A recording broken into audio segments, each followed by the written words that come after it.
శాంతంగా మనం కూర్చొని మరి హాయిగా సాధన ధ్యానం చేసినట్లయితే, ధ్యానం అంటే ఏమీ కాదండి, ఊరికినే కూర్చోవడం అన్నమాట, ప్రశాంతంగా కూర్చోవడం అన్నమాట.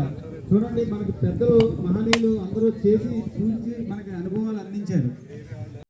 ప్రశాంతత ఉందో అక్కడ ఆరోగ్యం ఉంటుందండి, ఆనందం ఉంటుంది. ప్రశాంతతోటే అన్నీ సమకూరుతాయి అన్నమాట అండి. అది ఎక్కడ కొనలేము, అది డబ్బుతో కొనేది కాదు.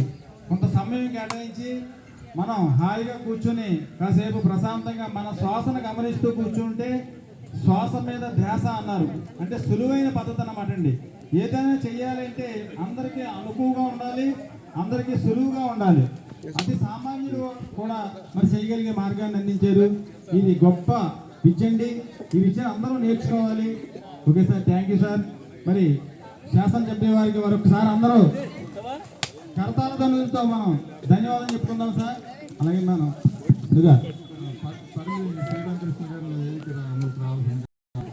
అలాగే మండలాధ్యక్షులు మునేశ్వరరావు రండి,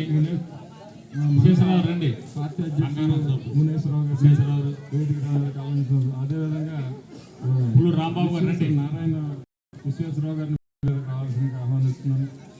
అలాగే